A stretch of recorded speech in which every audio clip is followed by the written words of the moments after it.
When my grandfather passed away, I inherited a piece of land I hadn't visited in years. It sat right next to a neighborhood controlled by an HOA notorious for its strict, power-hungry board.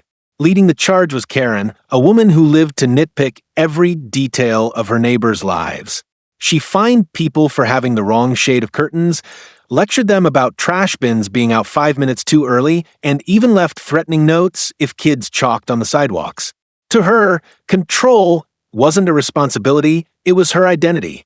So, when I came back to claim my inheritance, Karen was the first to confront me.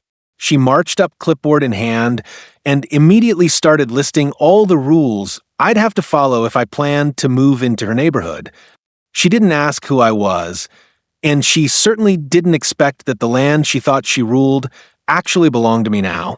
Calmly, I let her rant, demanding dues, lecturing me about landscaping, and even threatening to have me removed if I didn't comply.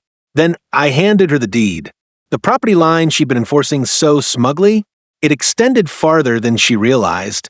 My land wasn't just adjacent, it overlapped into parts of the HOA's common spaces, and thanks to the legal agreements written years ago, the landowner, me, was technically the landlord of the HOA itself. Overnight, the balance of power shifted. Karen's face drained of color when she realized the truth.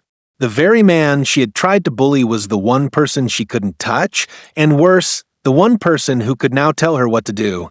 The HOA board, once her loyal echo chamber, quickly fell silent when they saw the documents. They couldn't deny it. I was their new landlord, and suddenly, their rules meant nothing without my approval. From that day forward, the neighborhood changed. Karen could no longer hand out arbitrary fines or harass families for trivial things. Instead, the community finally got to breathe, enjoying cookouts, decorations, and even kids' sidewalk art without fear of retaliation. The people she once terrorized celebrated, while she stewed in silence, powerless on the very land she thought she ruled.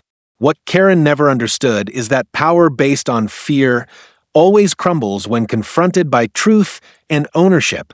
She lost everything the moment I returned, not because I fought her, but because she never had real authority to begin with. Backhand index pointing rights stand firm in what's right, because sometimes the tables turn in ways even the worst HOA tyrant can't control.